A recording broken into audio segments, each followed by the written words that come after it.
Good morning students. अज असी last topic करना है प्राइसिंग का।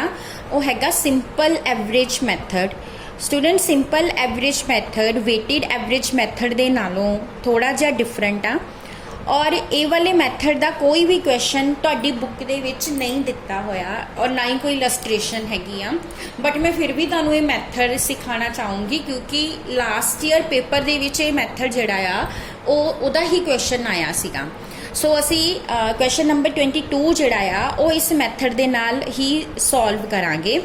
असी परफॉर्मा जिहड़ा बनाना वो बिल्कुल सिंपल उस तरीके दे नाल ही जिद्दां असी पहले वाले मैथड्स दे विच बनाया सी उस तरह ना बनाना आ।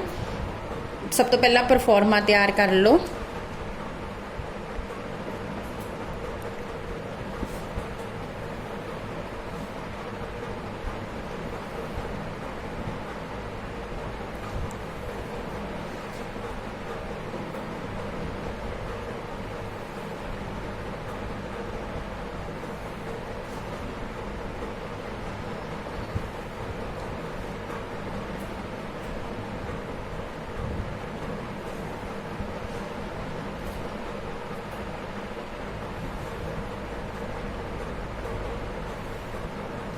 ओके स्टूडेंट्स, हुण स्टार्ट करते हैं। सब तो पहला 1 जनवरी परचेज किया है मटीरियल। सो आ जाएगा goods received note number 300 unit 3 रुपए दे नाल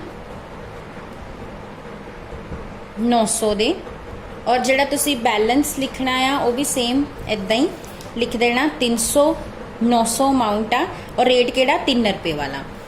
उस तो बाद नैक्सट हैगा 5 जनवरी अगेन परचेज किए गुड्स रिसीव्ड नोट नंबर हुण 600 यूनिट्स परचेज किए आ 4 रुपए नाल 2400 दे। सो असी बैलेंस वेले की करना आपां जस्ट टोटल कर देना। टोटल करन दे लई असी की करना वैसे ही रखना मटीरियल नूं अलग अलग ही आ। जिस तरह एक 300 हैगा आ 900 वाला 3 रुपए वाला ते 600 हैगा 2400 का 4 रुपए वाला। ये वाला साडा इस तरह टोटल जिहड़ा आ साडा बैलेंस बन जाता है। उस तो बाद 10 जनवरी नूं इशू कर रहे हैं RS नंबर पाना इशू करने 500 यूनिट। हुण स्टूडेंट्स ये सिंपल एवरेज मैथड आ। अगर असी FIFO फॉलो करते तो पहला 300 विचों इशू कर देंगे 200 विचों कर देंगे। अगर LIFO फॉलो करते तो सारे दे सारे 500 विचों इशू हो जाते। और वेटेड दे विच तां असी टोटल करते हैं अमाउंट का उन्होंने टोटल क्वांटिटी ना डिवाइड करके रेट काटते हैं। बट सिंपल एवरेज थोड़ा जिहा डिफरेंट आ। इहदे विच की करना आपां रेट किद्दां कैलकुलेट करना। तुहाडे कोल दो तरह का मटीरियल आ, एक 3 रुपए वाला आ एक 4 रुपए वाला आ। सो तुसी एवरेज ला लैनी 3 ते 4 7 और डिवाइड उन्होंने कादे नाल करना 2 ना। सो ये तुहाडा रेट आ जाना 3.5। सो तुसी हुण जिहड़ा मटीरियल इशू करना ना वो 3.5 के अकॉर्डिंग करना। अमाउंट आ जाएगा 1750।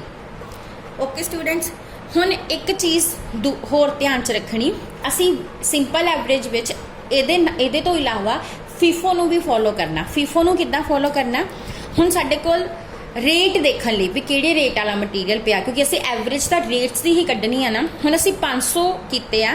सो असी मन्नांगे कि 300 इहदे चों होए आ ते 200 इहदे चों होए आ। यानी कि हुण साडे कोल जिहड़ा बैलेंस आ वो 600 चों 200 इशू होके 400 आ। ठीक है स्टूडेंट्स, और ये किहड़े रेट वाला बैलेंस आ 400 किहड़े वाला है 4 रुपए वाला। बट जो अमाउंट कैलकुलेट करना फिर इनू 400 नूं 4 नाल मल्टीप्लाई नहीं करना। असी की करना आ, असी पहले जिहड़ा साडा बैलेंस सीगा 900 ते 2400 ये कितना सी टोटल 3300 सीगा।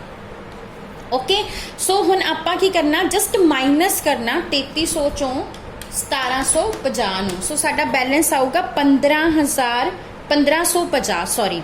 बट अगर तुसीं 4 नाल मल्टीप्लाई करके देखो तो 1600 बनता आ। बट इत्थे असी बैलेंस कड्ढन लगे जो भी इशू होना बैलेंस कड्ढन लगे असी माइनस करना आ। ठीक है, असी रेट ना मल्टीप्लाई करके नहीं कड्ढना।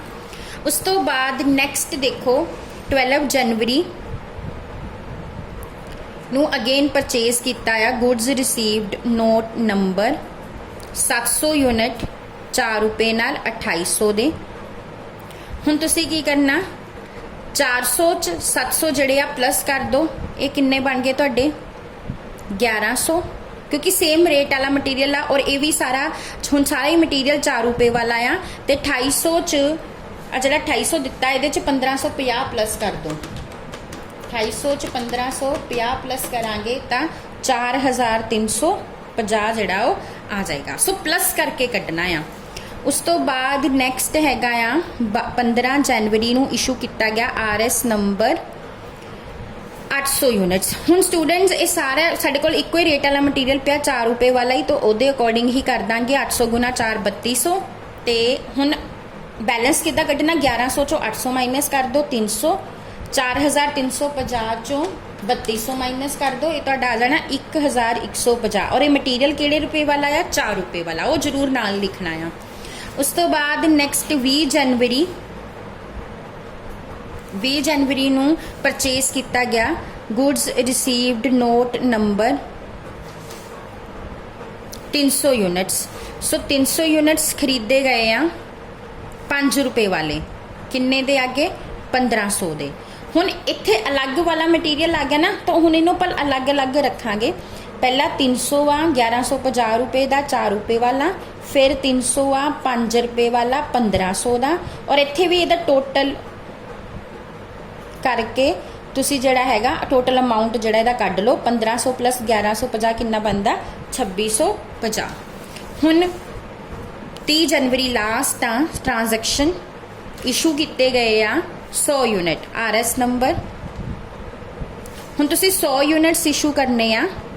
हुण अगेन देखो तुहाडे कोल जिहड़ा आ ये जिहड़े 100 यूनिट्स इशू करने आ असी तुहाडे कोल मटीरियल दो तरह का पिया। हुण 4 रुपए वाला 5 रुपए वाला, सो तुसी इहदी एवरेज कड्ढनी आ। ये तुहाडी आ गई 4.5। सो 100 नूं 4.5 नाल मल्टीप्लाई करांगे 450। हुण स्टूडेंट्स ये जिहड़े तुहाडा असी अगेन उही मैथड FIFO बैलेंस कड्ढन लगे FIFO फॉलो कर लेना।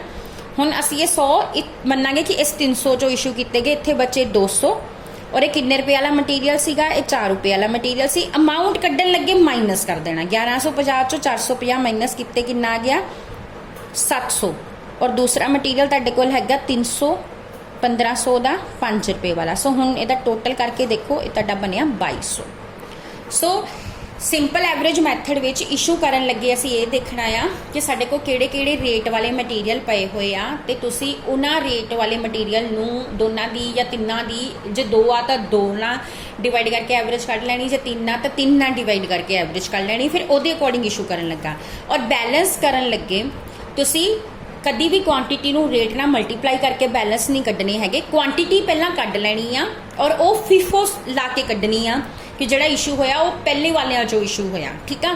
और जो अमाउंट कड्ढना आ तो फिर जो पहला दा अमाउंट पिया उहदे चो जो हुण अमाउंट इशू होया उहनूं माइनस करके कड्ढना आ, बट पिछे रेट जरूर लिखना भी हुण किहड़े रेट वाला मटीरियल साडे कोल हैगा। Thank you.